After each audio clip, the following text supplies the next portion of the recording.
of my presentation on digital storytelling, and I am now moving into the secondary area, whether it be high school or middle school. And in this case, I'm emphasizing the use of digital storytelling as a way for teachers and students to review works of literature.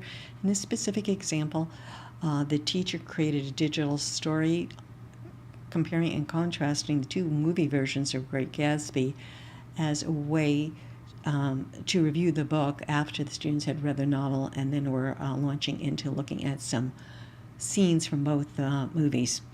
So again, any piece of literature that's being studied in the English curriculum can easily be thought of as a digital story, whether it's an explanation, whether you want students to do a critique. This is a great way for students to have an opportunity to explore the literature in a different format than the standard essay assignment.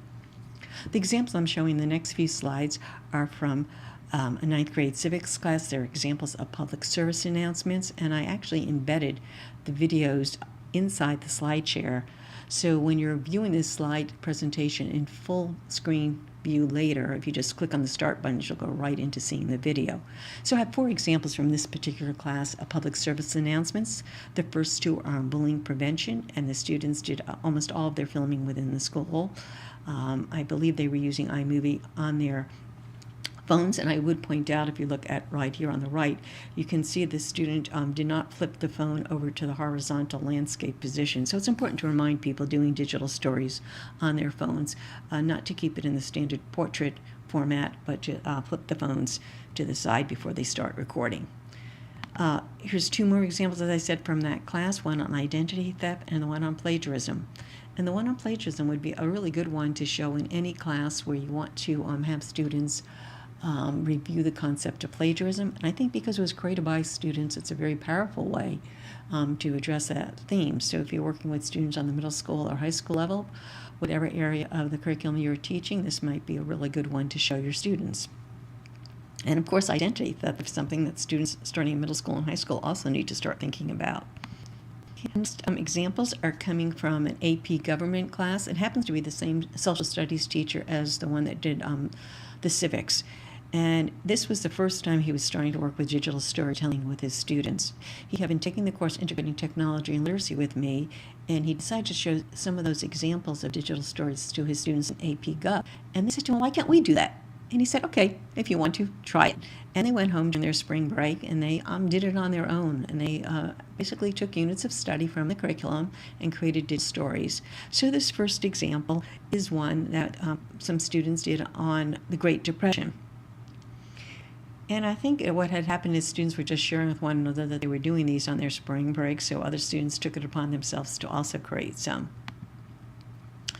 The teacher does have a blog post with a link here to access it, describing how he got involved in doing digital storytelling with his students, and then he embedded some examples from his students. So this first example is a review of the 2012 election, and the second one is on immigration. And now on each of the next 2 slides, I really just have full screen capture if you want to play it right from the slide share. You would just click on the start button and it would start right away. Okay, this is an interesting one that I wanted to include. It's from the same class, and it's a very, very powerful one on 9/11. And if we keep in mind the high school student who did this, and this was made in, I think it was 2013, spring of 2013, that student would have been quite young at the time of 9/11, so creating this obviously would be a way for him to study about United States history and to learn more about that particular event. It's a very powerful digital story. If you're watching it afterwards, I encourage you to watch it in a quiet place. And if you decide it's appropriate to show students, it might be something you'd want to show them next year during 9/11, during that time period in September. I have done that with classes that I've taught, and it does create an excellent discussion afterwards. And here it is, it's just embedded again, so you can play it directly from the slide stack. I work sometimes with an English teacher in California, and I'm always interested in some of the creative things he's done with his students, so I asked him for some examples of digital stories that his students have done. And he offered me this particular example as a model, as well as some others. And this was for a senior project in AP English, and the student did it as a memoir. And if you watch it, you'll see the student has an awful lot of talent in terms of film production and in terms of editing the final film. It's extremely well done. It looks very professional. So again, if you have a chance, please take a look at it. There's a link right here to see it. Okay, this is an example from a science class. In class, I learned it directly from the student who gave me permission to use it. She indicated that when the students had to do presentations in class, most of them did the traditional PowerPoint. She decided to do a rap as a digital story. And she said that she's used this format before for previous classes in the science curriculum.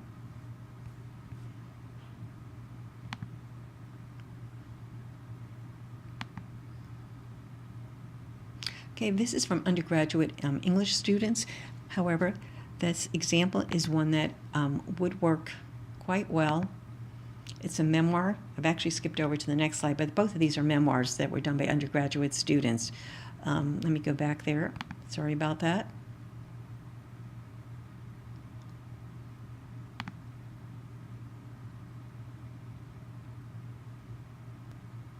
Okay. So basically, any grade level student can create digital stories as memoirs.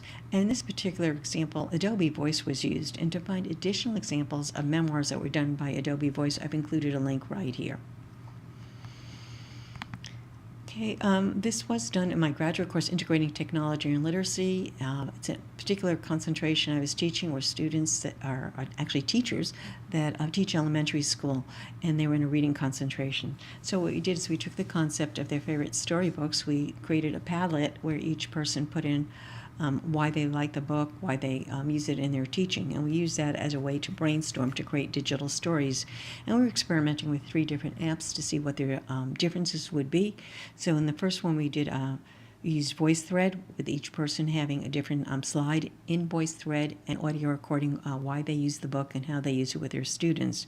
When we played it back, their peers in the class had an opportunity to write comments back. That's basically how VoiceThread works, is that people can share comments back and forth. We then used the Shadow Puppet app on the iPad. It didn't take us very long to do that. And then we actually then used iMovie on the iPad. So we did this quickly in class, and if you look at these, just understand that we were doing them all. Well, we did the VoiceThread one, took us maybe about, in total with all of us collaborating, doing it maybe about 15-20 minutes, and the other 2 we did within 10 minutes. And basically, I do have a blog post about that. The Center for Digital Storytelling has excellent examples of digital stories, and some of these are memoirs. I embedded one here of a digital story in which the person that created it compares her educational experience to her grandmother who lived in a Japanese concentration camp during World War II. I do have a link here to go to the Center for Digital Storytelling to access more resources on digital storytelling and more examples. This is a digital story actually on digital storytelling, so it's a very clever use of digital storytelling. And I would encourage you, if you're introducing a unit on digital storytelling with middle school or high school students, to show this particular digital story to them. Okay, I end my presentation with some access to 3 websites I created for the National Council of Teachers of English that will provide you with a wealth of information beyond what I'm able to do today for you. And if you click on these links on the top of each of the slides, you'll go right to the Google Slides. The Google sites where I have the information. The information will include tutorials. It will include information about where to access free-to-use images and music. And I did 3 different presentations for National Council of Teachers of English, so I've included links to all 3 of them. This was for the Council on English Leadership, so I was a bit more focused on how people in English leadership positions might use digital storytelling and professional development in that area. And lastly, I did one for English Ed, emphasizing in our Ed courses units on digital storytelling. All 3 websites are somewhat similar, but they just were used for different audiences. So if you access one, probably the first one that I did is more comprehensive. You'll probably find that that is sufficient, but I included all 3 in the presentation. This is the position statement from the National Council of Teachers of English on 21st Century Literacy, and I do have a link to go directly to it, but I did want to point out that what we are being urged to do by one of our professional organizations fits in very well with the concept of digital storytelling.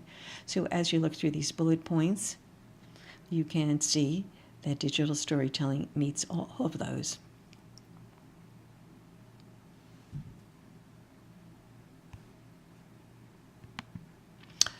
This is something I found in a blog post that's encouraging us to use digital storytelling as a way to involve students in the writing process. And it talks, the post talks also about how this can motivate reluctant writers. I will add it can motivate writers of all kinds. And it gives students a chance to use their writing skills, their audio recording skills, using video creation tools, including their own illustrations, their own photographs, to put together digital stories. I conclude now by emphasizing the need to try to open up educators' accounts to use these various tools. Sometimes it's hard to find where the educator accounts are, so I included direct links to help you to find it. This would be for VoiceThread. I created a blog post for the VoiceThread company on why I love using their app. And then here's a link to get some further examples. So I've set up all the slides pretty much the same way, showing you how to get a free educator's account, and then linking you to finding examples for that particular one. The one for Animoto, it's really hard to find the educator's account, so I encourage you to use this link. And of course, I can't guarantee that in a week or two from now the link might change, but this will allow you to make Animotos that are longer than those that are allowed for the free public account. Next, this is to open an educator's account for the Storybird app, and again a link to find some examples. This is for Powtoon to get an educator's account, which will offer you a lot more options than the basic account. And then I have included here a link to go to a editable Google Doc where people have listed digital story tools they use and some resources. And I did a screen capture here of the digital story tools that I use often on my iPhone and on my iPad. And so I'd like to close by thanking you for attending the webinar, and to indicate that one of the best ways to reach me is through either my Gmail account or on Twitter. I'm on both of those nearly daily, several times, so if you send me a message through either method, you're due to get a response rather quickly.